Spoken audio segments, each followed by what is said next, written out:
Welcome back, you guys. This is the Art School graduate. Today's guest is a product designer, UX strategist, and with over a decade of experience building thoughtful digital experiences across the tech industry. Along with his work in design, he is also a stand-up comedian and the creator of the Group Therapy Comedy Show, a live experience that blends humor, audience interaction, and conversations around mental health. Ladies and gentlemen, my guest, O'mar. O'mar, how you doing, sir? Justin, man, happy to be here. Happy to Yeah. be here for the first time. We're not going to talk about the original first time, but this is the You know, first time. Yes, sir. uh, Man, yeah, so let's start at the beginning for you. Omar, you operate in two fascinating worlds, product design, stand-up comedy. For people hearing that combination for the first time, it might sound extremely unexpected. It was for me until I saw your stand-up. And then when I found out you do UX design, I said, what's going on here? What is happening here? So how did these two creative lanes begin to form in your life? man. I'm gonna tell you real quick, man. I never grew up thinking that I was gonna do stand up. It wasn't my goal, man. I got into stand up. I got started as I think I was like a month into my last semester, maybe like my senior year in grad school. So I already had a life plan. I already knew what I wanted to do. I wanted to be in the digital space. I really wanted to be an animator, or like working on like time-based media back then. So animation, special effects, that type of stuff, video editing. That was like my bread and butter. Um, and yeah, I got thrown into stand up on a whim from a friend, one of my good friends, Nam, and I loved it. And I was like, oh, snap. Why am I in school? Not not why am I in school, but like I could have been doing this the whole time, you know what I mean? Like instead of getting my master's, but yeah, that's how it happened. And I've been blessed every day to be able to be creative, not only professionally and like make money during that way, Hmm. full time, but also all my off time, and I still make money, but not nearly as much. You know what I mean? Like I Yeah, don't, yeah, yeah. hey, the comedy store don't give you health insurance. You know what I No, mean? They don't, you go to they- a club, man, they give you a drink ticket and an orange and say, hey, man, hope you live. Like,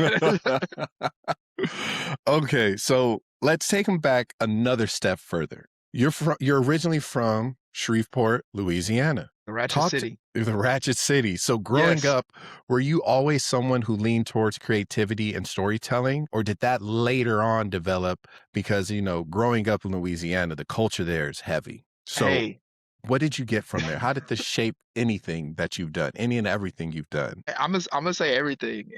Like Mm, as everything, everything that I like, the culture. As a black man, a lot of black people, we have the same experience when it comes to like going to church and stuff. And in the South, going to the Southern Baptist Church, that I honestly, I think that primed me to be able to be mhm, in entertainment. Just like my first memories of like me, like remembering, like having to learn something and memorize it, and then like speak in front of people are in church. I either mhm, did, prayers, psalms, then songs. Then I started playing music. So I was doing like recitals. My mom and my grandma, like, I mean, pastor's anniversary, church yeah, anniversary, Christmas, Easter, like all like I like that's what got me. And then, my mom, yeah. I mean, I'm really blessed to have a thoughtful mom like her, man. She put me in a lot of after school programs when I didn't want to be, because I think she knew that how my brain worked. And so Mhm, I was always in like some kind of theater camp or whatever, but like in school, I wouldn't take those classes. So like a lot of mm, people, like in high school, I didn't take a single theater class, but I was doing theater productions outside of school, like through like mhm, community stuff. So like I think that very much like my upbringing, bringing in church, and my mom just like pushing me when I didn't want to be pushed, because yeah. one, I was just I had a smart mouth, and two, she didn't want me to, if any chance she got, she always made me do something. And Mhm, like, man, I give a lot of blessings and a lot of thanks to her, because like I know I wouldn't be where I am or as mhm, comfortable as I am doing the performance stuff that I do now if it mhm. wasn't for her, and like her Yeah, just kind of kindling that like desire. yeah. So let's touch on one thing we were speaking about earlier. Sir, what All right. business did you have being a gymnast? Explain that to us. We talked about it earlier, but I need to know, and I need the people to know. This Hey. fine gentleman right here, damn near all state champion here. He showed me pictures and videos. He out here just working. I need to know this. Man, Why gymnastics out of all the sports? uh, man, I'm gonna start from the now and work backwards. Just so people, a lot of like, I don't talk too much online. If people like research me, they don't see like if you look up like the stuff now, like I haven't posted really publicly unless it's like about a show. So you like don't really know a lot about what I Hmm. do, but you know me through like actual personal life. So you're like, oh, Yeah. he plays on a rec league basketball team once a week, really as an excuse to go to a bar afterwards. But Right. but like I also until very recently I was running a pickleball league. I played in some pickleball tournaments. I climb like 3 times a week. I lift. I've always been really active. And so I like I don't know where it came from, but I've always like just being like my dad's a really active person. I think that's kind of maybe that's where it comes from for sure. But like I like having fun and I like testing my limits. And so my mom did not want me to do the same things like my dad wanted me to do. My mom was like, "Oh yeah, you can have extracurriculars like I talked about, but it's gonna be her way or the highway." So like growing up, my parents are divorced, like Yeah. I yeah, whatever. So my mom, I loved basketball. She would not let me play basketball. Like in like organized basketball, once I was Hmm. out of like the Boys and Girls Club Pee Wee stuff in school, she wouldn't let me touch a basketball. But she made me go to the first tee program. I guess she said this I guess she wanted me to be Tiger Woods point two. Now look at him. Ha, DUI. Multiple. Right. I mean, I did that already, but Hey, whatever. Anyway.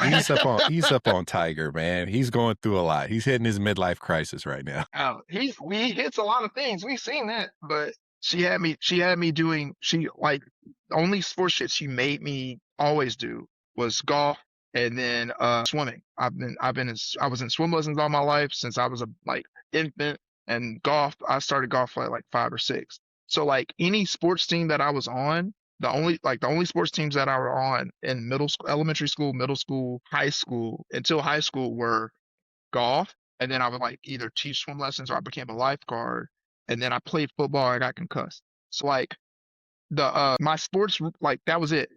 And so when I got to high school, yeah, I was on the golf team. I liked golf, but it was one of those things where it's like I just played it. I Yeah. liked it, but I didn't love it like that. Right. And so I took PE instead of high school. We didn't have any other sports teams. I Hmm. went to a magnet school, so lacrosse, soccer, that's what we're known for in the state of Louisiana. Shout out Cattle Parish Magnet High. But we also had instead of PE, you could take gymnastics as a PE as your general educate PE credit. You could So take wait, it. You wait, could just wait, wait. But I have to ask you this. Out of all the other sports, you looked at gymnastics and said, yeah. well. Let me bring you back into the mind of a 15-year-old boy. It was either fencing, and they ain't had no hose, tennis, and actually they kind of did, but I just didn't want to be it. I didn't want to be a fencer. I didn't care. I could have taken fencing. Man. I could have stayed in general PE. I could have taken gymnastics. Okay. And I had already taken general PE, and I was like, I'll take gymnastics. That's really cool. Hmm. It sounds fun. And I took it, and I was taking the general PE education course, so you just basic shit. But Yeah. I was picking it up really quickly, and they had open tryouts for the team. And one of the guys I was in the education course was they were like, we kind of got recommended, and he was like, I'll do it if you do it. And I was like, I'll do it if you do it. So we bet each other that we would try out just to see what happened. Wow. He never showed up. Left Never you out showed to up. dry. Left me out to dry, and I made the team. And then I did okay my first year. Got really good really quickly, and then the second year I actually became co-captain.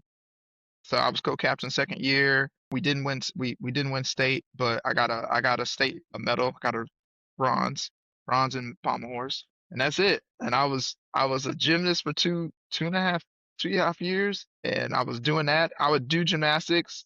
I would go. My days would start off in high school. I would get there at 0 hour. I would do jazz band, concert band. Then I do my classes. Then I would do like 2.5 hours of gymnastics. Then I would go to work and teach swim lessons at a like indoor scuba facility and do scuba stuff too. It was crazy. Yeah, I've lived like 1,000 lives. It's kind of Yeah, ridiculous. before you turned 21, you lived 1,000 lives, man. Good Yeah, Lord. yeah, man. It's crazy. It's crazy. I sometimes I be forgetting that I be doing stuff. Like, I just couldn't believe you chose, well, that you were a gymnast. Meeting you in yeah, person, I was like, no way, this boy a gymnast. Ain't no way.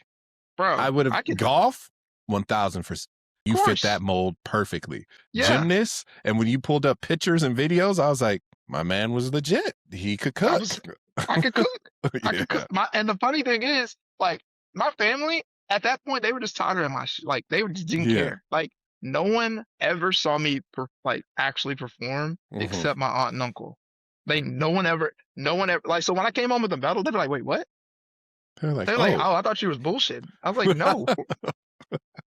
It's always the family that doubts you. It's always the Yeah, family that doubts you. yeah, Okay, so we took that adventure into your sports career. So now let's come back yeah. and let's talk about the things you chose to study after high school. So you studied digital media and engineering and eventually moved into product design and UX strategy.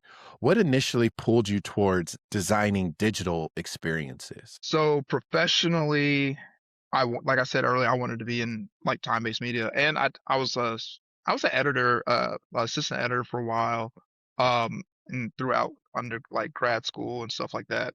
But like once I got into the workforce, it was just it was honestly the market was just not it's not a big market in Louisiana. So my like professional evolution, I just kind of started whatever I could use my skills at, I would do. Like I worked at a printmaking shop for a while, setting up screens, setting up the digital images and Hmm. stuff, ready for that. My minor was in printmaking, so just sitting behind the computer and doing that, I was doing those skills. Then I worked more as just a graphic designer for a couple places. I did some contract work. Then I started kind of doing like marketing, and then like that's like I'm also doing stand up this time, so like you can't see it, but like I have all my like posters of all the like Hmm. designs that I did back in the day that I love, like all over my walls and like Hmm. frame. So I was like just doing that, but like doing strategy and then like, designing websites and like all that. So it just kind of like the ball like just slowly started rolling and rolling and rolling and Yeah. getting like bigger and bigger and bigger to where eventually the biggest jump I made was once I got when I moved to LA, that was a part of the reason was like both professions, as far as like stand up in here, I thought it was just a better move for me. I could just get Hmm. more experience. And I was working contracts, and then I got a good role as a visual designer slash product designer for this tech company. Hmm. And that's when I was like, I was half marketing, where all I did was like anything like I said, web experience, promotional experience, video stuff. I was doing that, but Hmm. then I also was starting to get like roped in to the product side and like Hmm. doing prototypes of how like the users would be interfacing with new features that we were trying to roll out. How would that look? And Hmm. I was working with the product team and like giving out like the CEO would just like ask me for stuff. So I just kind of Hmm. like started doing that. I had a couple other roles that like I won't go into before that like I did like some similar stuff, some Yeah. similar app stuff, but that was like the first time in like a working like with a lot of users, right? Like that I got into that point. And so after that, I was like, it set me apart. I realized like market wise, it set me Hmm. apart a little bit more just than like from just going visual and just like Yeah. the way technology works, Canva and everything, it makes everything's getting easier to do. So I was like, what's a little bit more challenging? And I like thinking of the problem holistically, no Yeah. matter what discipline, or what like digital medium you're trying to work in. At the end of Yeah. the day, it's problem solving. Nine Right. times out of 10, I'm doing more research than just designing. Mhm. Yeah. Yeah. Yeah. And so it just kind of happened, a little bit unintentional. And then once I started seeing like the path for me, Hmm. it got more and more intentional, and I loved it, man. And where I'm at today is a testament to it. So, for listeners who fully don't understand UX strategy, how would you describe it when How would you describe that to someone? Like, some people may not understand UX and UI. So could you break Yeah. down those two in like a simpler understanding or format? Yeah, of course. For anyone who's listening, UX and UI, you'll hear that a lot in the lexicon, and it's just user experience or user interface. And one of the things that I love is understanding how a user experience, how that works, right? How does this interface, how does this product, how does this service that you're interacting with, whether it's DoorDash, Instagram, Uber Eats, Google, like any of these things, like all these things are up, they play, whether it's, the position of like icons and like how you navigate Mhm. Got like it. what's easy for you to see, like where does the me as the designer and the company want you to like interface with first, and like should be accessible, and like all these weird edge cases that when you don't think about it, that you know Mhm. inherently, but it. It's kind of like good design the same way like anyone knows good design, the same way everyone knows what a good movie is. We've seen Yeah. enough movies to know what a good movie is, Right. right? Yep. You've seen enough websites to know what a good website is. Well, Right. you don't have to think about it. You already it's just intuitive. Right. That's what gets me really excited about user experience and user interface, just making Mhm. things intuitive and making it, oh, I know how to use this without actually having to spend brain power thinking. Because Mhm. from a sales perspective, right? If they have to think about it, then they're gonna leave. Right. What's the metric called?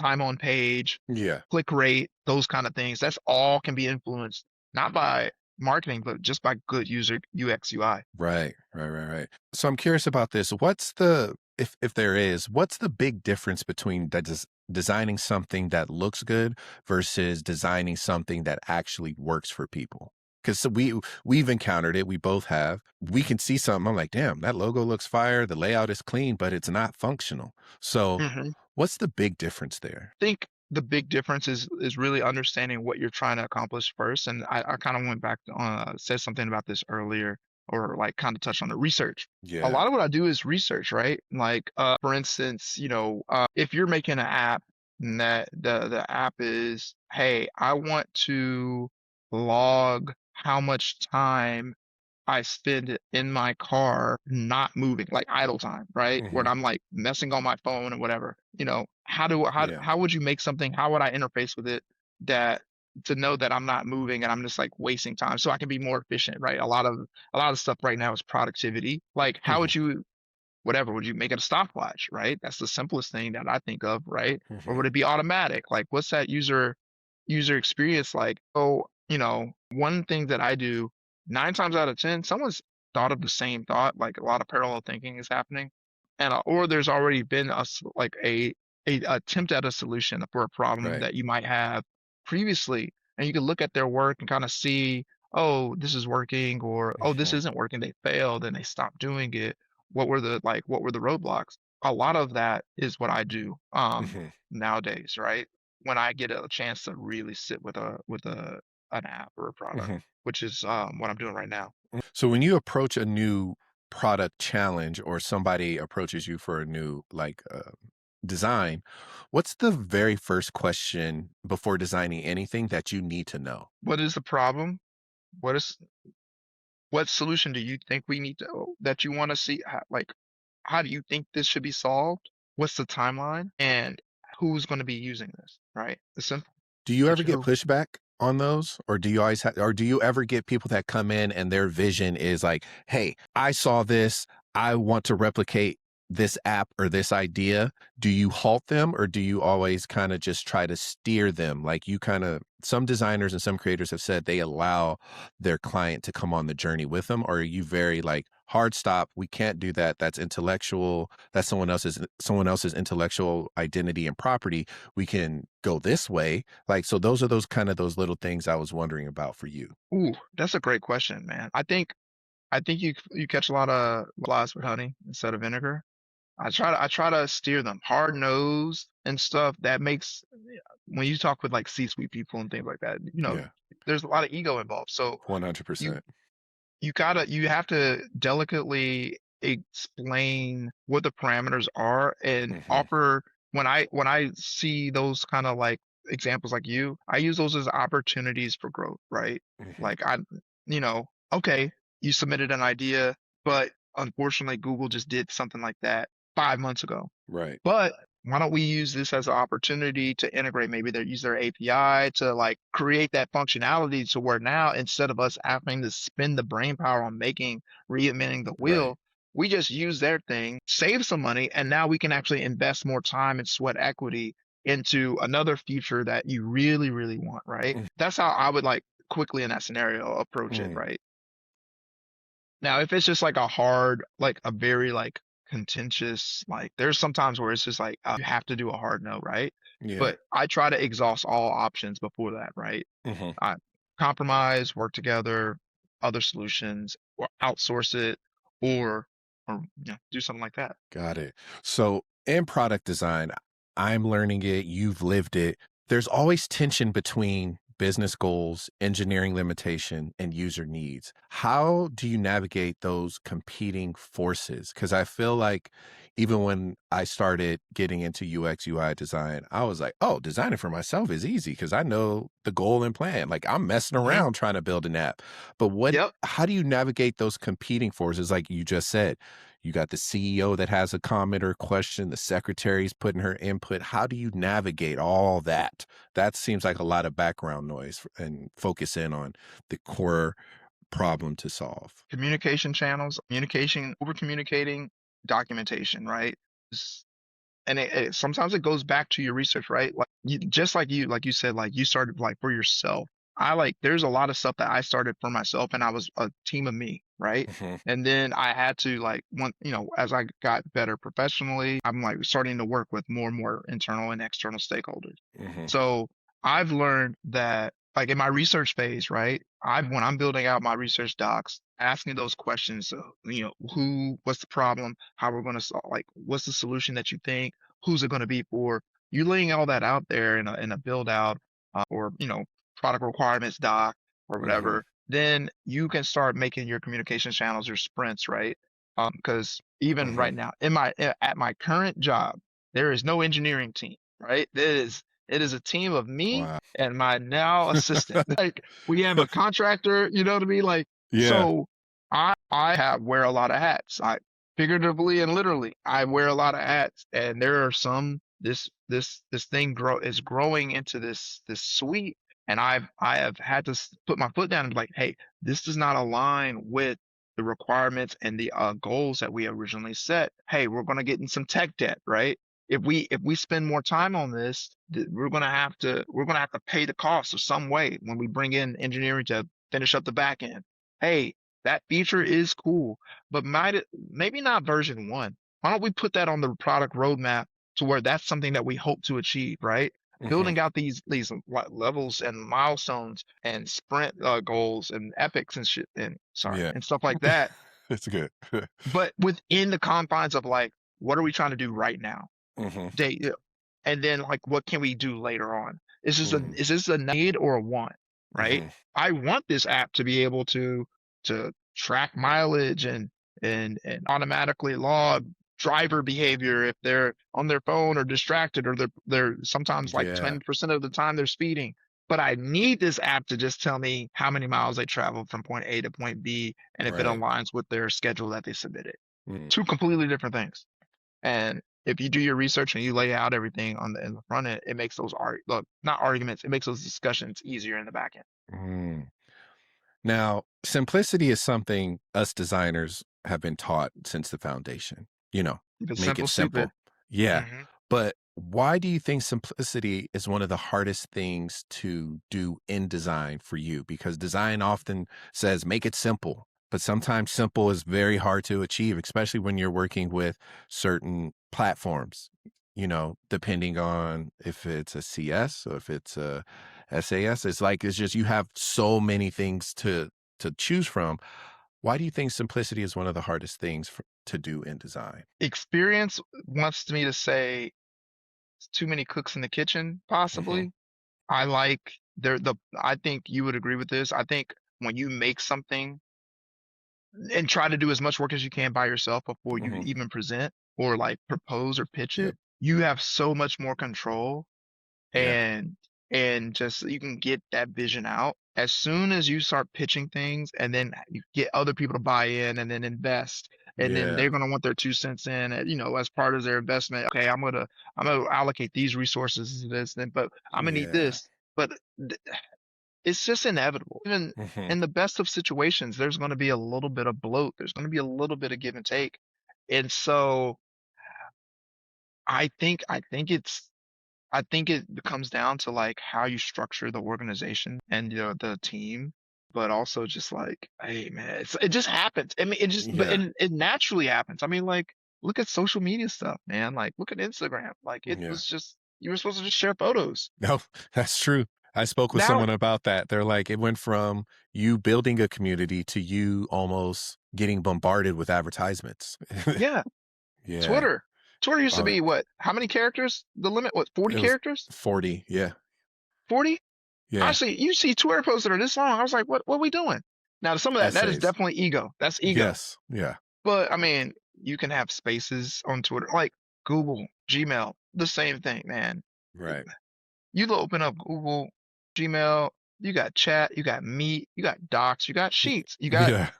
you got Notes, Yeah. you You got got Keep, 30 you got different themes, Contacts, you got it just photos, happens. videos. Yeah. It happens, and it's always going to happen, man. But the best thing to do is to plan for it. Right. Right. Plan for it, communicate with people, and try to like make some stuff happen in your plans to where you can like account for this bloat and keep it in a that's when you start talking about design system and hard rules, right? Yeah. But which is a completely different conversation. I feel like a It is. design system, and that's so hard. I think Yeah. that's the hardest thing to do. 100%. And to do it solo is going to exhaust you. You're going, that's where it's like, I agree with you with the aspect of, us starting it and putting all the ideas into it and then bringing people on. But to do a whole design thing, you need to come in with people so we can all sit. So we know, okay, deadline, finish line, goals, and breaking down these obstacles. Because sometimes if you're trying to build all that, you're going to have blinders on because, hey, I'm focusing directly on this here. But then you move this blinder off, you're like, oh shit, I didn't incorporate that. You know what I Yeah. mean? So I totally agree with you when it comes to those harder ones. You need help with that. Yeah, and help is good, man. It's just Mm. Pick I your don't know. pick your Like, people wisely, yep, yep. 100%. So let me ask you this. Oh, Talk to me. how do you feel about this AI? AI that is coming through. You have Base 44, you have Replit, you have Claude AI now. Of course, Chat was dabbling in it. It wasn't as good, but now it's catching up. Even Figma was the kind of the early essence of app and UX UI design, and now it's Yep. kind of getting taken over. So how do you feel about AI coming into your space where it's like you've built this backlog of knowledge and visual representation and coding and understanding and even active usage. But now you have AI can come in and can change it with just, hey, build me an app that is similar to blah, blah, blah, but change this, this, and that. How does that make you feel? Man, excited. I'm not afraid.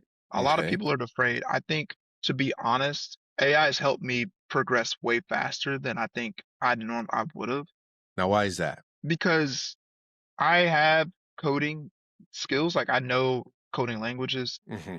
but they're not the things that like stay in the front of my mind. There's too much. There's too much. But I know enough to know how to edit. Hmm. I know how to start docs. I know how to start a repo, a code base. I've Right. always known those things. I actually wanted to be a computer. I was a computer science major for a Before, semester yeah, before you switched. Yeah. before I switched to digital, man. So I think good designers, it's nothing but a benefit because you can overcome some of the early obstacles of like prototyping and stuff. And you could always prototype before, especially in Figma and stuff like that. Like Figma's been around for what, a decade now. Like Yeah. you could prototype in Figma and make an app, but it wasn't the same as using AI, and now you have a actual like, hey, load this up as a PWA on Yeah. your phone. Hey, you can actually put some data in it and really kind of like go through now you're starting to do like QA on an Yeah. idea that, whatever. It's cool. Like, I mean, but I don't rely on it as far as I know it's not going to make up for the gaps, like all the gaps in my knowledge. I can't do Right. everything. And I Right. think that's the danger of AI, expecting it to be able to do everything. When it's Mm, like, no, it's a new tool in your tool belt that you can really get a lot of work done, man. hmm But you still need to go talk to somebody else. You know, Right. I'm not about to sit here and try to build a house without getting an architect and get some hmm guys, contractors, and plan it. Like that ain't you're never going to do that. You're never going to do it by Right. yourself. It's the same thing with design. Like you're still going hmm to need people, but now I can carry a lot more weight, and I can get this idea from just a little bit of a prototype to, I mean, where I'm at right now is like I've created a whole MVP by myself hmm that like I'm slowly got a QA guy testing it out and running it through some whatever. Now, who knows what my code actually looks like, like as far as Right. like, Right. Right. hey, that ain't my ministry. Right. But I can tell you, I've tested it in these cases. I've done A/B testing. I got a guy going in and putting it through, whatever. Once we get our engineering in, they're going to be able to look at it and be like, "Oh, you did actually steps A through for us. We got it. We can handle. You've done some of the easy stuff for us. Now Right. let's go and take it." I like that about AI. So, what do you say to the people that are deathly terrified of it? The ones who have the OGs who were doing it before us that had to sit there and manually go through and script everything. Now, seeing our generation and the generation coming up behind them knocking out 2 and 3 apps, a week or even in a month, depending on the complexity and the stress testing. But what do you say to those people who are just kind of unsure or even just like, nah, this shit ain't gonna work? Man, I would say to them, like I would just say, man, just pick one. hmm Don't get, just pick one and pick something and just try to do something that you've been too afraid to do. Just pick one and learn it. Like it's overwhelming because obviously it's just kind of like sports gambling right now. They're shoving it down everyone's throats. Um, AI is the same way. There's a ton of apps. There's a ton of platforms. There's a ton of models, like you said. But if you pick one and you try to do something that you wanted to do and just didn't have the time or whatever, you will be very surprised how much leeway, I mean, not leeway, headway you can get done. And I Yeah. think once you show someone that it can help them hmm and what you can work with them, like they'll change their mind. One of my good friends, my mentor in stand up is also a designer. Wow. So, and we didn't even know that we both were designers until I interviewed for a job with the state of Louisiana and I didn't get it. And then I saw on his Facebook that he just started at that job. And I came up to him after a show. I was like, hey, man. So anyway, shout out to Howard Hall, man. He's a close friend of mine. I'm really blessed to have him in my life. His good friend, his name is Trey. Trey has worked for like American Airlines, Alaska Airlines as their head product designer. We do like they have, got the name of the group name, but it's like Black by Design. And we'll like do working sessions together. And Wow. one day Trey was like, I haven't really figured out which, it's a little bit too much. I don't know how I can incorporate it into my work process. And I was like, man, let me show you what I'm doing right quick. And he's like, I like working in Figma. I was like, great. I like working in Figma too. And I pulled up my Figma and I showed him how I had at that point I was using my stack was Figma and Cursor hmm plus Claude a little bit, but Yeah. I was running Claude as the CLI in Cursor. And so I showed him hmm the MCP server and I showed him, I was like, here's my Figma, here's your Figma file. I set it all up for him. I was like, just design it like you normally. He's on Yeah. one of the fastest designers I've ever seen in Figma. I'm slow in Figma. Yeah. And then and he was like, okay. I was like, all right, now go into the MCP and just type in, hey, grab this frame from my Figma. And it grabbed it, brought it over in Cursor. It knew all the design stuff and it looked one to one.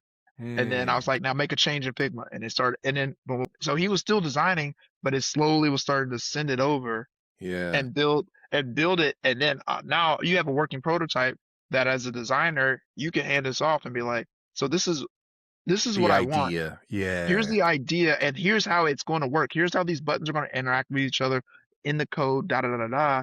And you can still just make design decisions like you normally would. Right. And it took no time at all. I think we probably were on a meet for like an hour 45. And Wow. he's like, wait, that's all I had to do. I was like, yeah, that's it, Changed his world.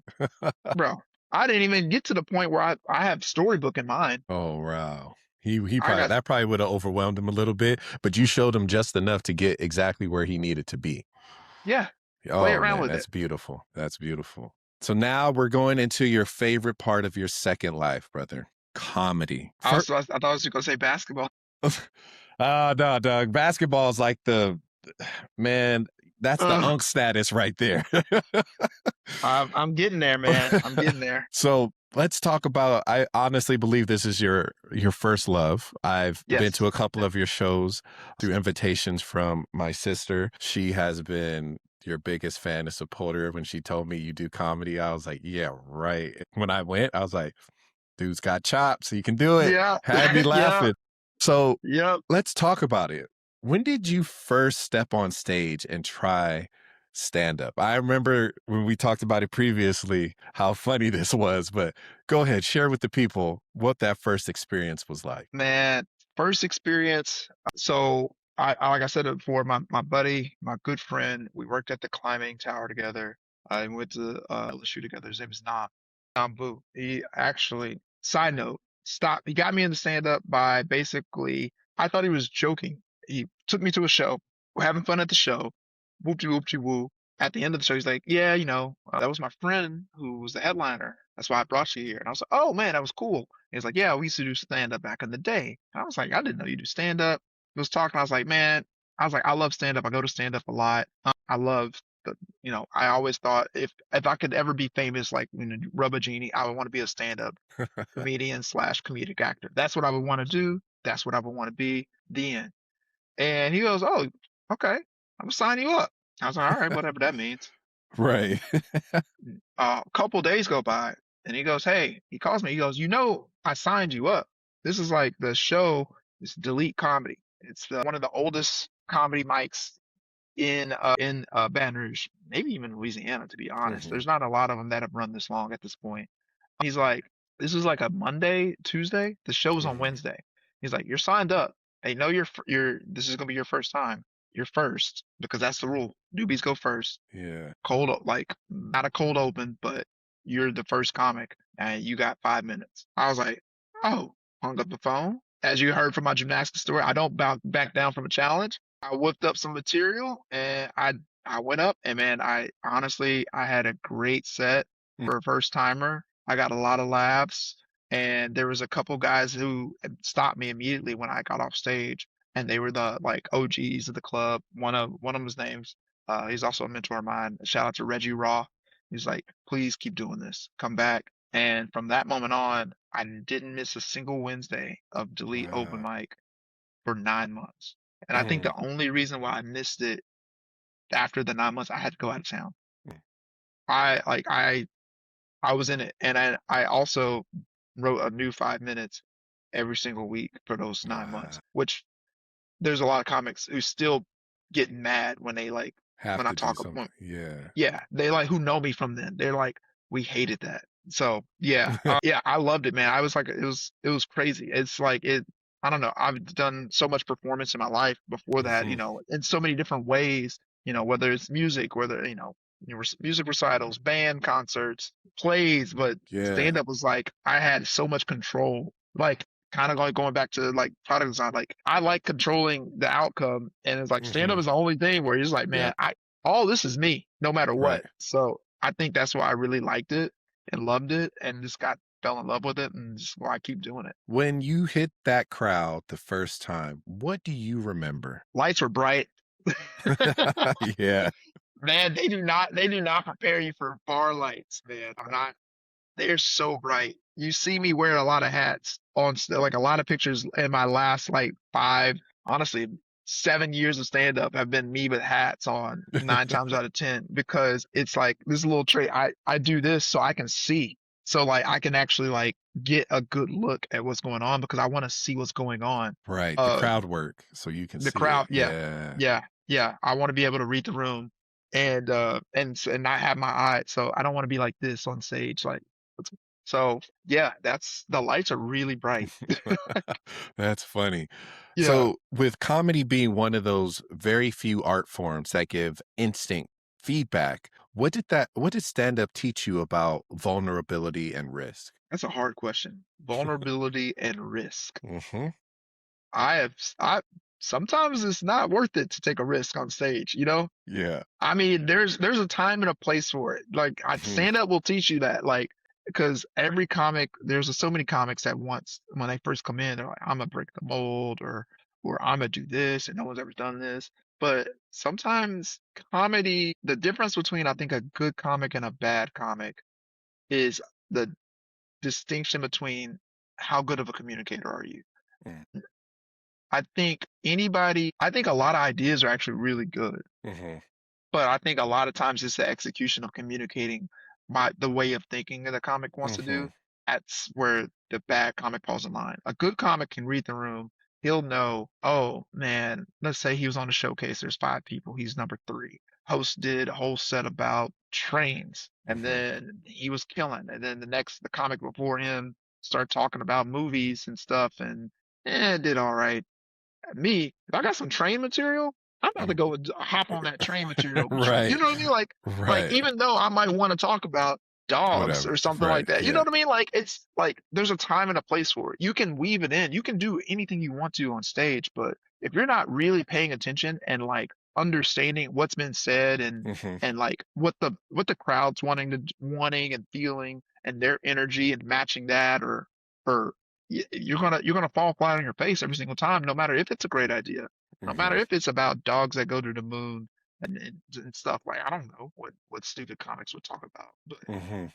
but So I'm curious to know this comedy phase that you not phase, but this comedy life you are living. When you're in these spaces, when you see other comics bomb, what does that do to you in like internally in your brain? Listen, I know comics bomb. I know it. I'm asking a professional comic, what do you do when they bomb? Because I know you probably had some rough patches, but being more seasoned and coming into these places, what has that taught you when you see a comic just spiral out and you're like, bruh, hit the light. Someone flip the light switch quick. He's outside, he's sinking. So what do you do? What does that hey, moment tell you, man? hey, hey, there's two parts of that. One is the bad person in me. So I love it. I'm like, watching someone fuck up on stage, that should be so funny sometimes, especially if you've already gone. Like if I've already gone up and like my job is over with, there's nothing, I'm just enjoying the show or I'm like networking in the back and just like chopping it up with people. And then you see someone just make bad decision and you're like, it's like watching the scary movie. It's like, no, don't go in there. Like they're gonna just keep doing it. I'm Yeah. like, after a certain point, it's like, man, I don't know what you were thinking, but that is not it, you know? It'd be so funny. I've seen so many bombs. I've seen some bombs that are just generational. This is one of the it's like 30-second story. One time we were doing a benefit for a comic. His name is not the comic actually. Morgan. He had a nephew that was battling like leukemia or something, right? He's battling leukemia. And so the whole show it was in front of the open mic. So we did a showcase and then after that was the open mics. Comics were doing like 15, 20 minutes. No, this is like 10 minutes, 10, 15 minutes, like three, four comics just to raise money. Then switch over to the open mic where anyone could sign up. We do that, the open mic starts, right? And so there's been an hour of comedy, and it's like, hey, Lucas, da da da da. Da. And the first comic on the open mic, he goes on stage and Mm. he goes, hey, look, it's Luke. Like, what are we doing this shit for this kid? Womp, womp, There's womp. posters everywhere. And he was just like not paying attention and like not understanding what the conference. God, it was like he just bombed. And the guy's family's all there. And they stayed for the open mic. And so the whole crowd is like just silent. And he's just like, they just like, they light him early, they get off, and he's still like inquisitive. Like, he's like, do you mean? Like, I hope he's okay. I can call like 5 comics right now who are there. And if I say, I hope he's okay, they know They exactly know what I'm talking about. exactly. They know Yeah, man. exactly what I'm talking about, right? So like there's part of me that loves it because it's like that shit ain't never happened to me. Like it's Right. like that Boondocks meme. It's like wouldn't let that shit happen to me though. Like it's not Yep. whatever. But the other side of me professionally, I'm like, especially if I haven't gone up, now I'm thinking like, okay, what is he doing wrong? Is it what is it the material itself? Is it how they're as they or she coming on stage, or are they not? Is there something that they might have missed or I missed that's Hmm. not like in the room? Like sometimes it's just like out of your control as far as like, hey, I've seen someone get arrested in the middle of a show. Ain't no coming back for that, No. dog. Wow. You can't do that. Yeah. Yeah, or You're good. someone having like straight up a heart attack and I'm like, dog, you gonna bomb because someone almost died in front of you. Like Right. that's just how it is. But the working brain is like, okay, man, like, okay, boom. Oh, I can zig where they zag. Okay, boom, boom, boom, boom, Hmm. boom, boom. All right, I'm ready. And then yeah, also like you gotta support them even if you think it was really terrible. Like Oh man. that's the worst. Sometimes I'm like, oh, dog, it's okay. Like that can happen to anybody. And then sometimes in the back of my mind, I'm like, oh, you're dumb. Hey, dog, That's it. That's what I was waiting for. Ooh, you dumb. That does dog, not yeah. work. And I mean, that's like the longer you've been in it. Like for instance, last week I didn't bomb, but I came off stage not happy because I fucked up my own material, and I didn't even like not do the joke. I just didn't do them in the right order. I did all the jokes I wanted to do. I just messed up the order from like this part should have been right here instead of this. And so I didn't end the way I wanted to. And I come off stage and they were like, you killed it. And I was like, no, I kind of bombed to me. And then they were like, what are you talking about? And it's like, Right. there's that whole, and then they realized that I was only mad because I just did the order wrong. They're like, get the fuck out of here. You know what I mean? Like that's because That's sometimes comics like hilarious. me, they're like, we'll be upset about like Yeah. minuscule things like that. And it's honestly, because I'm writing it for that material for like a special kind of thing. Got you. So Got you. I was just Got you. trying to get that ready for that. So So this is very important that I think most people don't even think about. The hecklers, the talkers. How does that throw you off as a comic? Because I know some comics they get in a rhythm. Some people do crowd work, and the hecklers and the yeah, people are the ones that catch the smoke.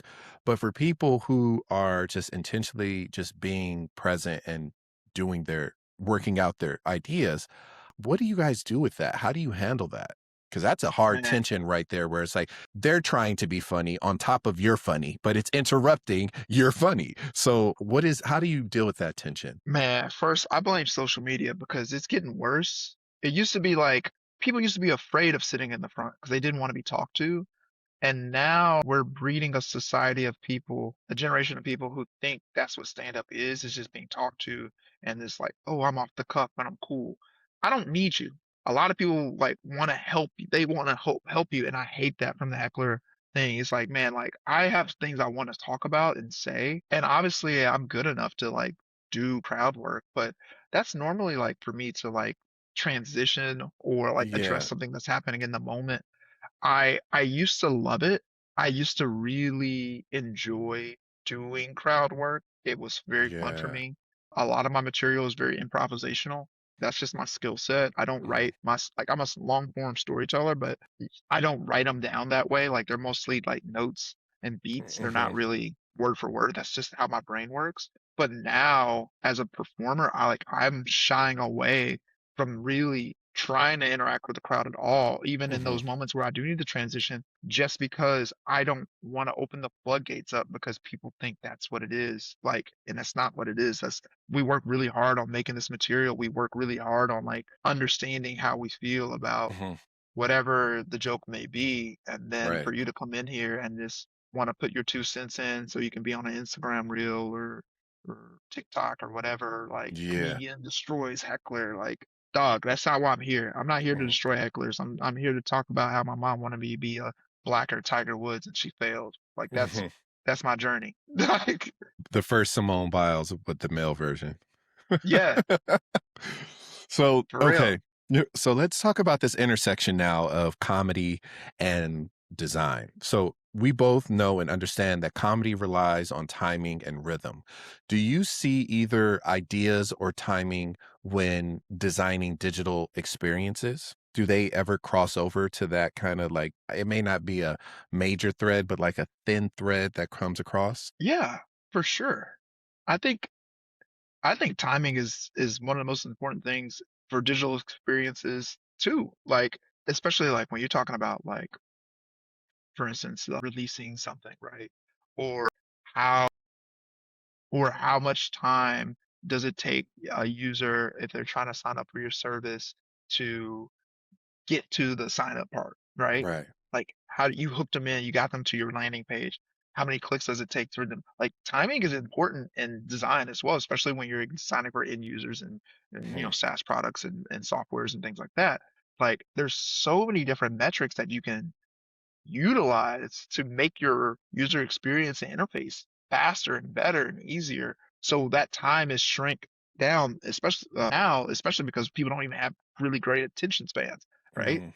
So That's true. I think there's a big overlap in it, right? How do you think design and comedy work hand in hand? Better yet, let me ask it this way. Design and comedy both require empathy. So how do you think understanding people drive both of these crafts? For For design first, I would say like, yeah, you have to understand their motivations, right? Their desires, right? In the research process, you're really familiar with this, but for the people who are listening in the design space, you'll like come up with user personas, right?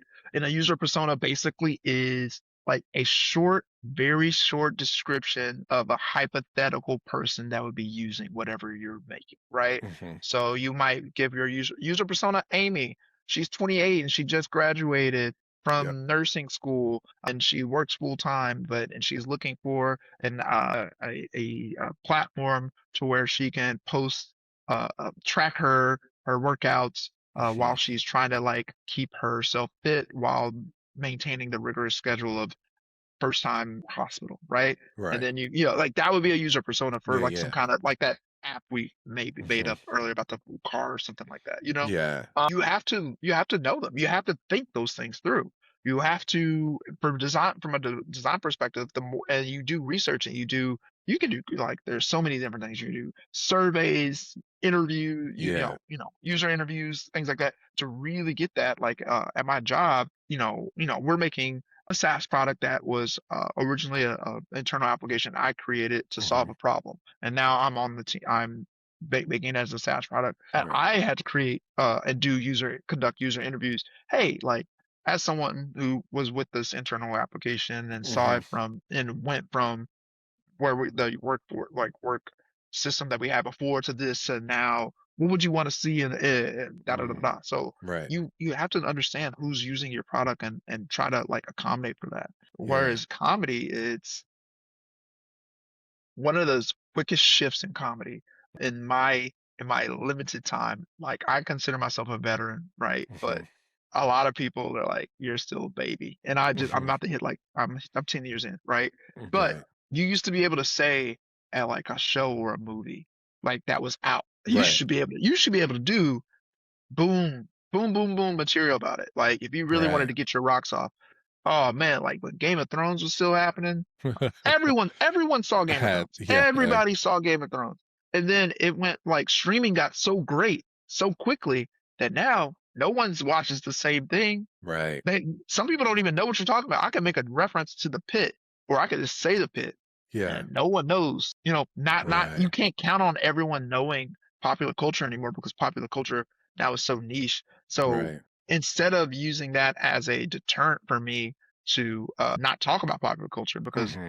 there's a you've seen my material and it's mostly about like my emotions, but Yeah. for a while it was a lot like, and I still do it in like headline sets. It's a lot. I start weaving in popular culture as Right. well. I use it as a opportunity to like go through a journey with them and explain Hmm. it, right? Right. Right. And Right. communicate. Oh, so you don't know what this is gonna make you feel old, but I've done some material about Pocahontas, the Disney movie. How she catch a straight? What's she doing? She's just existing. Well, I can't go into it right now, but it's Right. all Okay. I'm gonna say is I'm disappointed in her choice of men. Uh, John Smith is just a regular white boy. I just can't vibe with it.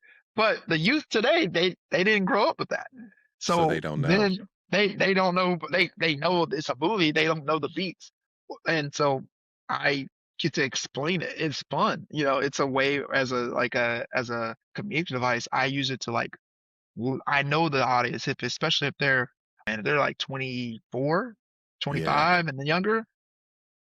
I I ain't even see about it. to do. I'm not about to do no Pocahontas material unless I got 15 minutes, so I can Right, I can do the whole thing and talk to them about it and right. gauge it. You know, man, they don't. The kids ain't all right when some they don't know Goofy. They don't know. They don't know. So like you can't count on it anymore. So you have to understand that. Well, you Even the would things that you. well, you would think they live at Disneyland. They all have these passes. You would think, but I guess you're right. Like, I guess some stuff does go over people's head. You have to It's live it. it's really hard. You and as soon as you get out of the LA bubble, like because I started experiencing this in Louisiana. It it's it's different. Yeah. You know what? I believe you in that because I forgot the comedian I was listening to. They were on a podcast and he was speaking to like how the Kings of Comedy was just so funny. He was like, because like Black people across the country have experienced that or have people that are like that in their lives. So it hit, but he was like, but you couldn't take that to Japan. They wouldn't know the references. Like you couldn't take some of this stuff overseas because there's no reference to it. So you would have to have material that makes people feel included and makes people feel, like you're talking to them. Like they have some ownership of the story. Not your story, but the story you're telling. Like, oh, I do remember that, or I do know that. I have to look it up and I'll point them out to you, but Oh, yeah. I I can't I mean, and can't think of his name right now. that's is certainly influenced the way I approach Hmm. material, right? Right. And I mean, yeah, a lot of my material, you like I alluded to, it's super personal now. It's Hmm. super more introspective, partly because I've just grown up a little bit, which Hmm. is weird, but partly because it's like I can count on not having to do so much legwork when it comes to like explaining things Right. because I don't have to explain how you feel when you look in the mirror in the morning. Right. Everyone's looking in the mirror, I hope. You know what I mean? Like so and those thoughts that are in your head, like that's a easier thing for someone to grasp. Right. I don't have to work on on the hook on them as much. So I do material based on that right now. And Hmm. I'm really into it as well, Hmm. obviously. But part of it is because like I pop culture is not as popular as you think it is anymore. Because it's so many different outlets and avenues to consume that it's like you're speaking on like The Pit, for example. I know exactly what you're talking about. I've watched it. So if you made a reference to that, I would get it. But if you took that to one of my high school students, they're gonna be like, "You talking about your armpit? Like what pit?" Like they wouldn't know. My coworkers, I walked in today very high on the new Invincible episode, and they're way younger than me. And they were like, "What is Invincible?" I was like, Go in your office and close the door and say, "Don't talk to me for the rest of the day." Right. Right. like, Yeah. but I mean, when we were 25, that wouldn't have happened. Right. That No, wouldn't they have wouldn't. happened. No, no, no. Wouldn't Most have happened. definitely wouldn't. So let's talk about your new baby, group Mm. therapy. Yeah, GT. Yeah, so you created the group therapy comedy show, which is a unique concept where comedians perform and the audience decides who needs therapy, which is hilarious. So talk us, I'm gonna tell people you have to go see one of these to understand why I'm already pre-laughing because it's funny. What sparked the idea for comedians needing therapy? So I can't take a complete ownership Right. of that. I have to give credit where credit's due and love, man. So originally so before I moved here, I still run no show comedy as well, but there was no show and we started off as just a showcase and we became much more. And in our later years, we evolved from just doing showcases to more interactive experiences, right? We wanted comics that have a different experience, but also we wanted audience members to have something that stuck with them that they could like really leave and like think about and ruminate on and Hmm. want to do it again. Yeah. So when I got to LA, me and my best friend, he is one of the part owners of No Show. We Hmm. had an event called Famous, and it was like an interactive comedy show, game, improv show. But it's all of our ideas are comics are doing material, and then they're doing something else essentially. Okay. Then I got approached to by a guy. We don't talk about him. He must not be named, but he approached me. He said, "I saw your show. Recommend." He knew a friend of mine, and he was like, "I got asked to do a show. Would you help me do a show at Hmm. this venue?" They've never had comedy, but they're very interested. So I was like, "Okay, yeah, Hmm. you're a friend of a friend, whatever." Right. So the venue's called Rita House, and so we get there, and we he wanted to do like a Kill Tony thing. Yeah. And I was like, first off, dude, I don't want to do Kill Tony. I don't want to do Kill Tony. And the events producer at Rita House was like, that's stupid. I was like, she and I love her to death. She's who ended up starting this with. Her name is Dina as well. But she was like, I don't think our audience here would like it.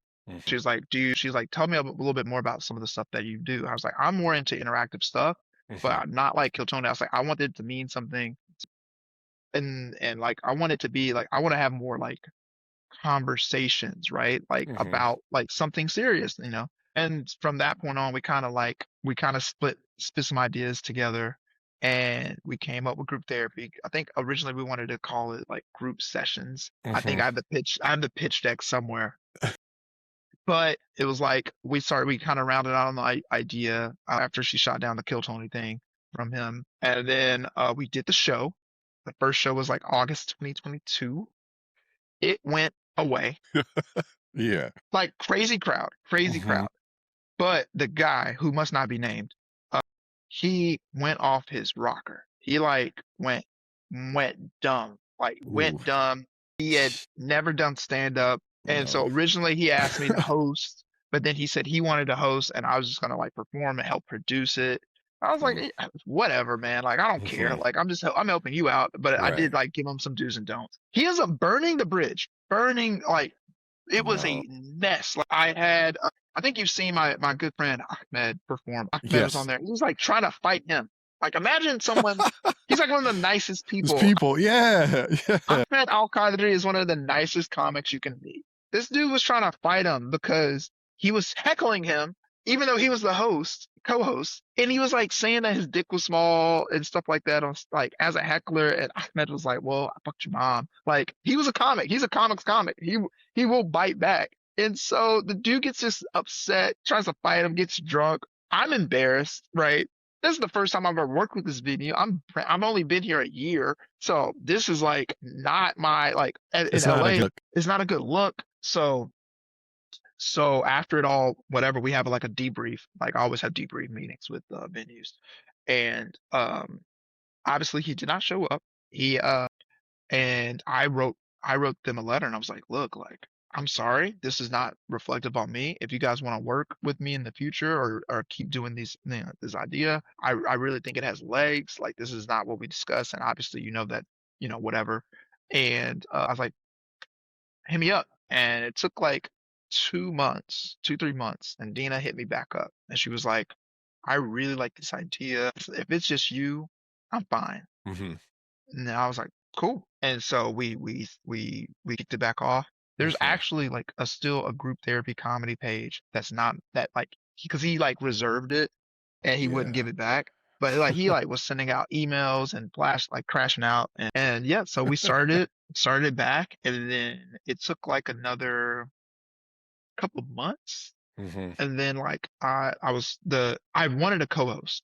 I always wanted a co-host because Hmm. No Show, when we started it, it was co-hosted. It was me and Hmm. Nam. Actually, the guy I was talking about earlier, it was Yeah. Yeah. yeah, actually No Show doesn't it's not a cool name. It's Nam and Omar Show Comedy. My naming Gotcha. conventions are crazy.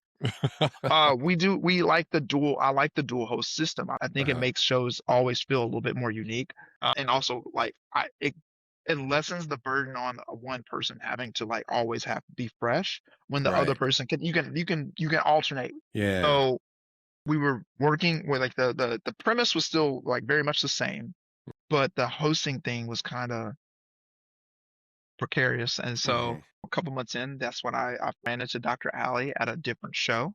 Mhm. And I thought she was so funny. I thought she was Mm. just incredibly funny, incredibly smart. Yeah. And I reached out to her via social media and I was like, look, I have a show I think you would like. Mhm. And we had a meeting. Come to find out we're neighbors. Worked. That that point on, the show really came into form, and we were at Rita House until last year, Mhm.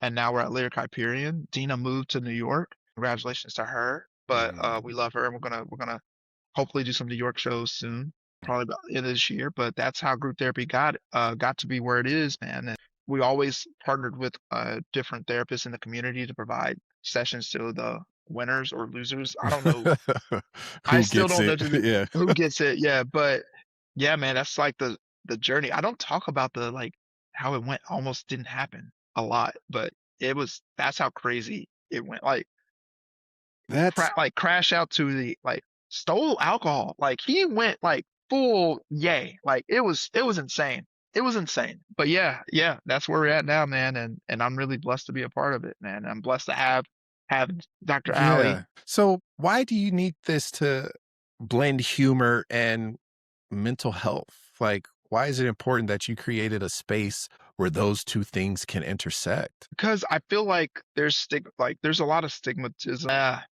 I almost said astigmatism. There's a lot of stigmas about comics and their feelings, and I think comics are actually hyper aware. I think good comics are hyper aware of their emotions and stuff.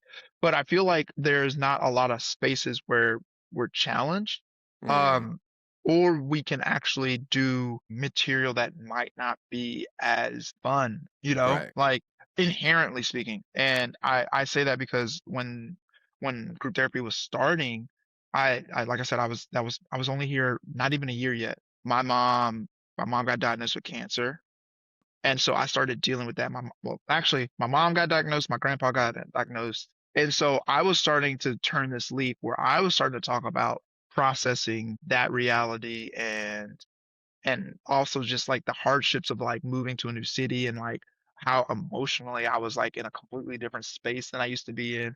And so like I just thought it would be great to have a show that yeah, you can get real silly and weird with it and whatever, or you Mhm. can get real like people are going Dark. to be like Yeah. you can get dark or somber or whatever, and the audience would be receptive of it. Mhm. And also it not be a gimmick, right? Because there's so many shows where oh yeah, like we pretend to be a therapist Oh, or yeah.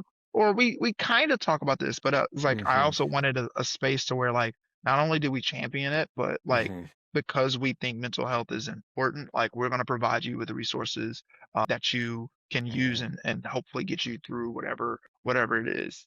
And honestly, a lot of comics actually do go to therapy. So Mm. sometimes I'll book them thinking that they're kind of unhinged, and then I'm like, no, I have a therapist. She's great. So we end up like donating that session to either another comic or an audience member. So, Wow. but So yeah, when that's people kind of where we got there, so where we when got there. someone leaves the group therapy, what do you hope they walk away with feeling or even thinking? I want them to be one entertained, not like I want them to have had a great time. I want them to be entertained and think they had a unique, funny experience. Two, I want them to learn something. I think one of the most beautiful things about having Dr. Allie be my co-host is every show I've learned something completely new Mm. listening to her and the other comics talk about the problems and the issues that they're Mhm. facing, whether it's, a psycho uh, the chemical in mushrooms or whatever, like, Yeah. or how like how the neurology like science works when it comes to like certain disorders or honestly, I got to get back on it. We used to provide pamphlets where it was like a glossary of terms from the previous month where people would take home. Wow. Like that's like I really like that it's like not just a entertainment space, but basically an educational space as well.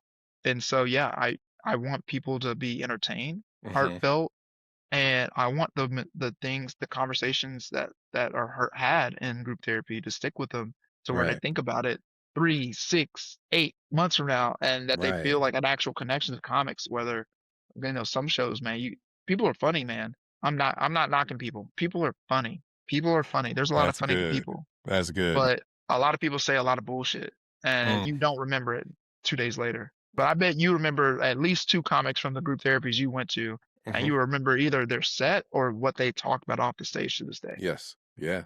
Damn. That's really smart. That's a genius right there. That is like, that's extremely genius what you're doing. All right. So I'd like to throw this in here. It's the rapid fire question. You can give uh, one answer and you can explain it or you can just let it breathe. Okay. So, favorite app design right now? Oh, Damn, oh, I I don't stumped him. know. You I stumped me. stumped, I stumped three people so far, so I'm doing good. Wait, all right. Wait, can I ask a clarifying question? That I Okay, personally use, I'll let you do that one that you or personally or or use. any app? Whichever one can give you the best answer. Which one do you think? Your personal or any app? Still stuck? I have some issues. Yeah, man. Okay. I'm a pass. I'm a Okay. pass. I gotta Okay. Gmail. Honestly, I do use Gmail obviously a lot.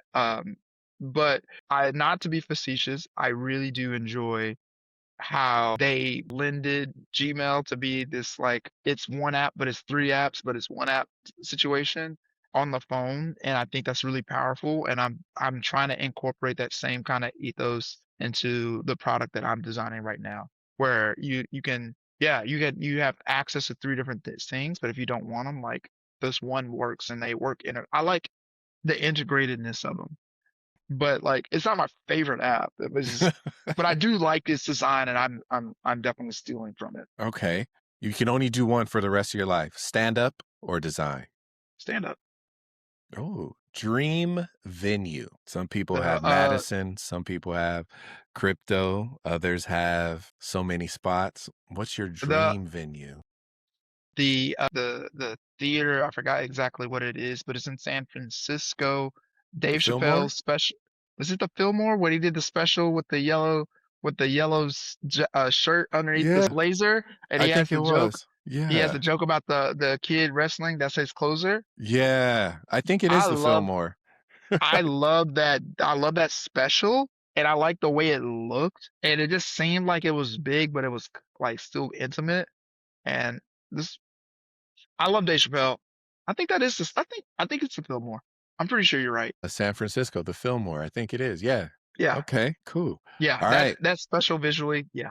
That's One UX mistake that instantly bothers you. pretty much every social media right now, but I'm gonna call it Instagram.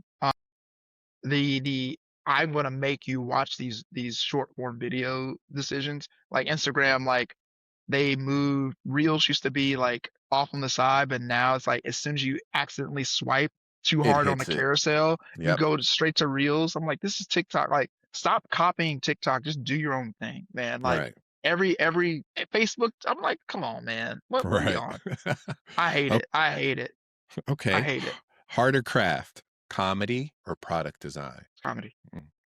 This one. One word that describes a great comedian. Ugly. That's hilarious. No, no. Honestly, trash talker. Is that a word? That's not one word, but like, That works. yeah. Trash talker. Yeah. Every comic that I really like off stage, either a big shit talker or there's someone like I definitely want. They just they're so quick witted that like I want to play spades and dominoes with them. And just listen to him Like ramble. and yeah, like playing a game with a comic is the funnest thing in the whole wide world for sure. Last but not least, favorite comedian. It's Dave, but it's not like Which I'm Dave, not. though? Are we talking 90s Dave or more recent Dave? I have a very soft spot for like early 2000s Dave. But I mean, I have a not long list of my favorite comics. Mm, It's Dave, it's Red Fox, John Witherspoon. he's hilarious. I have a shirt with John Witherspoon's face on it. Like Richard, I'm a fan, but I think I liked Eddie. I think Eddie just did it better than him. hmm His style. Man, but yeah, Dave. I quote Dave and John Witherspoon the most. So Mm. I'm gonna say, yeah, So let's hit your top five then. Top five comedians of all time. all time. All time. Yeah. All right. Yeah, you gotta put Dave there. You gotta put Chris up there. Chris Rock, Eddie, Mm. and Eddie is like the oh man, we talk. It's like a sports analogy. Like Eddie is one of those guys that when you look at his accomplishments, he did so much before the age of 25. It kind of makes you feel sick to your stomach. Mm. Yeah. Like he might be the like it's like it's like Michael versus Kareem versus Kobe versus Shaq. LeBron. Yeah. Yeah, All it's those. like Yeah. one of those things. It's like some of them like went just, there's so many different things. So Eddie's I'm very envious of Eddie because he did. I think one of the things that a lot of people don't realize is like he did every type of comedy you can think of. He did it, and like not just did it. He was like super good at it, and then got bored and did something else. Hmm. He was doing sketches. He did stand up. Then he started doing Yeah, that's movies. true. Yep. He did. Then he was like, you know what? I don't want to do the movies no more. I'm just voice act. Oh, how many voice acting Yeah, great goats you got? He's like, that's you know what? true. I'm not. I was rowdy. I'm not gonna be rowdy anymore. I'm like family movies. Right. Yeah, he Yeah, did. Eddie. Yeah, my final two spots. I don't know. That's where it gets really. It's either feelings, mostly feelings, or like I would say John and be totally happy with saying John Witherspoon, but I know in my heart it might not be that might not be really the case. Carlin. Carlin's probably Harlan's hilarious. He's Carlin's probably up there. hilarious. He'll take my fourth spot, and that fifth, Oh, wow. So you got a top four. That's okay. I don't know. I don't know. That fifth spot would change probably every other day. Mm. Um, My I top don't know. five kind of live differently than yours because it was like I grew up with like big family, so we made jokes. So my top five hits a little different when it comes to comedy because it's just like I can find these people in my family. So that's why it was But just like yeah, funny to me. Like one is the Mac. Bernie Mac is hilarious. Just yeah, his natural, just him being in a room would probably be great. I mean, he's not here, RIP, but I would have yeah. loved to just sat down and been like, tell me about your day. Just one of those, because I feel like it would have been funny. The other one I fell in love with was Patrice O'Neal. He's top 10 He for me. he's raw, but it's like life experiences that like were supposed to break him. He turned into just like gut busting, funny stuff. And I love that about him. Jamie Foxx.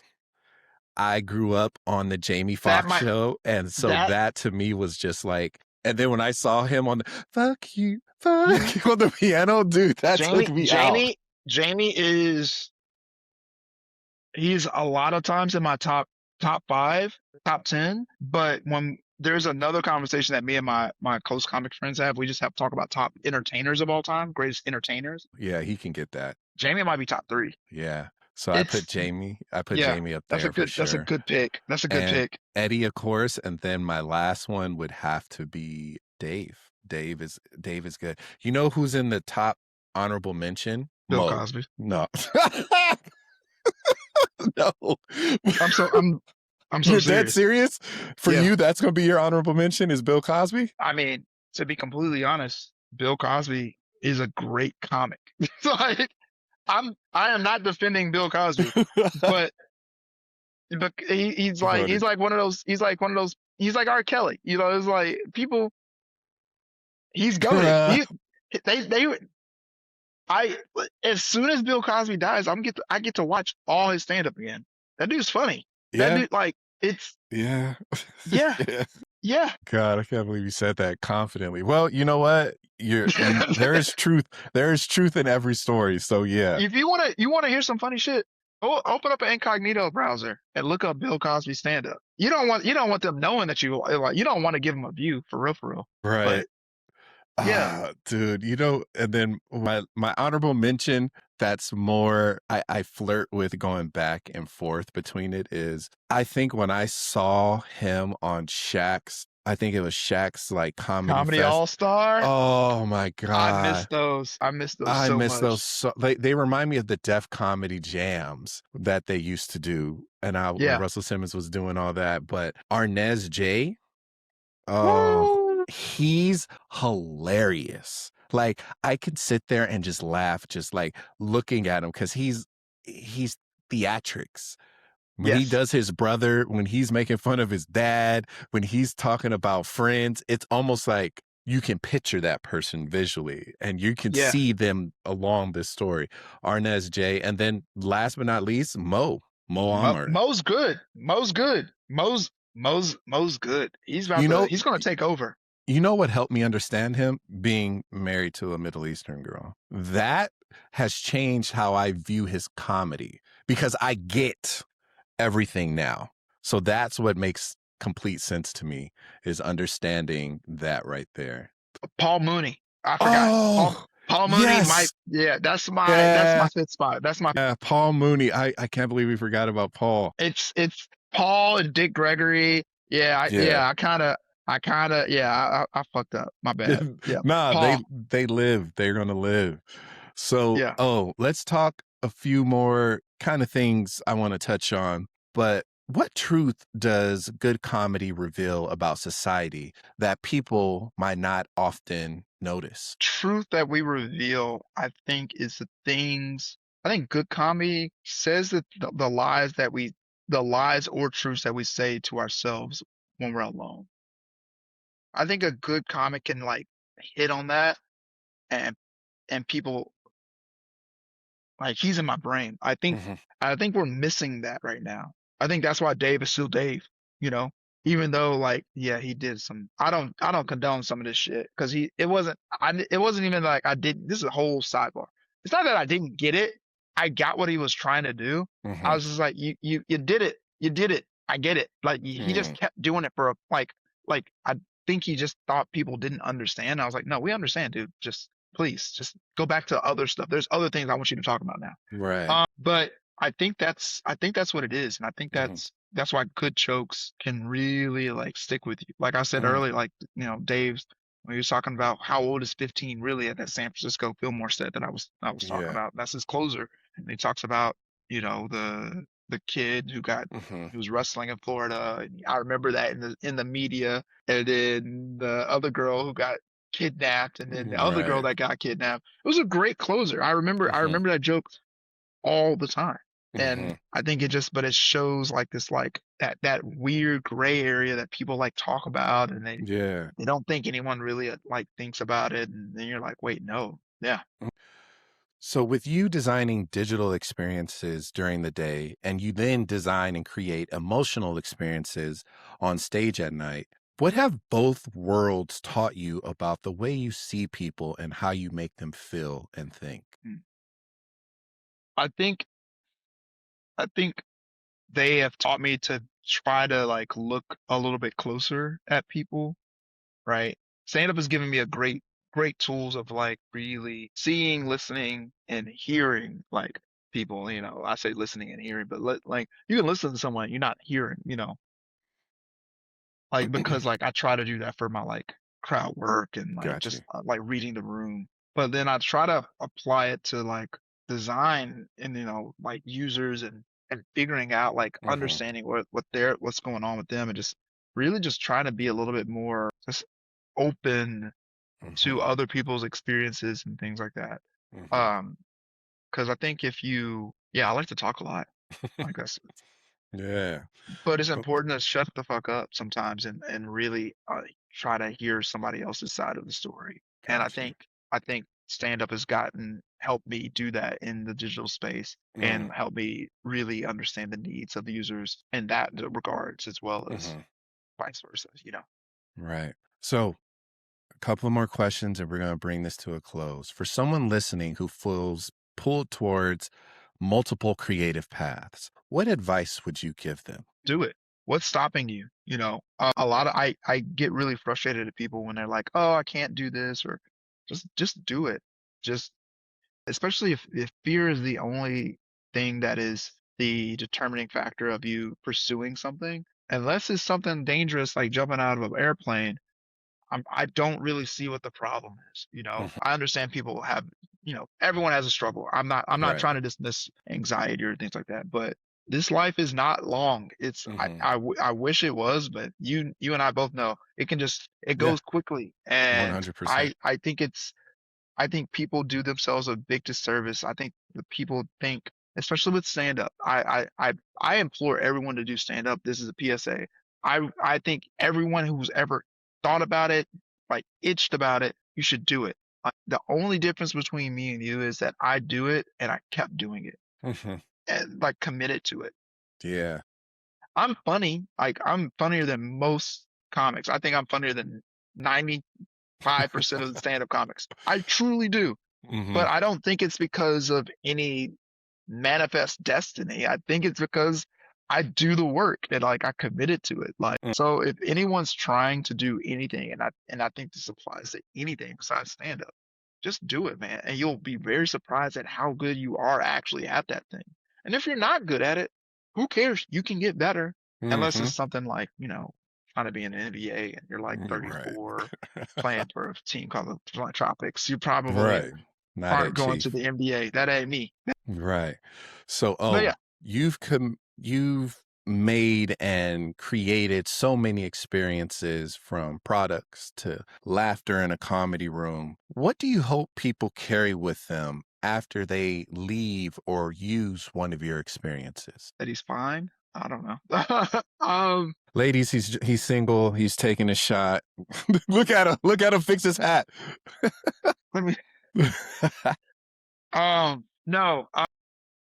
That's I want people to have a good time, but also think. I hope they can take something away that they can apply in their own life, right? Whether it's even with my material, right? It's a lot more introspective and stuff. It's like you're not alone. People think these things, and it's okay to have a good time and just like laugh at all. I think at the end of the day, like the general thesis of my stand-up is nothing really is that serious, and that's so simple to say, but that's like the Yeah. material that I talk about right now. That's kind of where I'm at. But yeah, I want them to have a great time and think that they like it was fun, but also like they're not alone Right. and yeah, it's okay. I really like when people send me messages and say I never heard someone talk about that or whatever. And Hmm. so yeah, man, like yeah, we're all here. We're all here together, That's dope. unfortunately. So Well, oh, thank you so much, man. The floor is yours. Where can the people find you, and what things do you have coming up that the people can check you out and see you? Justin, man, thank you for having me. Everyone who's listening to this, if you want to find me, you can find me on all social media, or you go to my website, omarfinley.com. Omar Finley at all handles. The O is just a zero, and you'll see most information readily available there. My next group therapy is if you want to catch me a little bit sooner. So yeah, so it'll be a good time, man. Come out. Yeah, send me a message. Tell me I'm stupid. Well, you guys, thank you so much for checking out our podcast today. My name is Justin Robinson.